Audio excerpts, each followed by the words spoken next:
Hey, I'm Beck, and today on Lady Tradie we find ourselves back in the bathroom.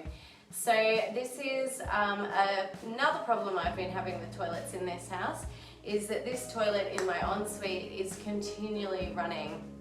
During the night I can hear it flushing water through and it's really annoying. So I've been doing a bit of research into how to fix this problem, and there's lots of different things that could go wrong. There's a lot of info online about flappers and things that can start to perish and not seal properly. But I find with these modern toilets, it was actually something far more simple. So before you go down the line of hiring a plumber and paying all that money to replace valves and things inside the toilet, give this a go yourself and see if this is the solution. So the first thing is that you can lift this off the cistern if you didn't already know that. So it's as simple as just removing that. Just gently place it down. Now don't be afraid, this is clean water, so you can stick your hands in it without concern. These are your two flushes, so half flush and full flush. So another thing to check while you're at it is that they align with where the buttons are placed on top. So there's two little sticks in the side that push on each of those when you press on the button. Okay, so how do we deal with this problem? This is the float. So this is when you flush the toilet, what brings up the water level, so it knows how high to open that tap and let the water in. Now this little part here is what I'm looking at today.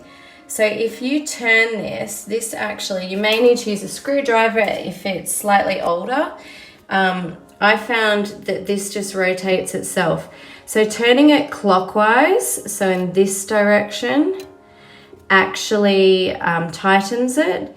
Turning it anti-clockwise loosens it a little bit, and it's just slightly changing the level of the float. Now if it's slightly lower, which is what I've just done by turning it counterclockwise, then hopefully it will reduce that problem for you. So what I've done today is I've just slightly turned it that direction. I'm putting my lid back on. My buttons are aligned with the buttons underneath, so they should easily press. That was another problem I had with this toilet. So if you're pressing buttons and you're finding that it's hard to press down, then it may not be lining up properly with these underneath. So you can check that now that, and make sure that that's okay as well. It really should be as easy as that in most modern toilets. If it's an older style toilet, I would start with this. If that doesn't work, that's when you can start to see if the flapper or the valve inside is the problem.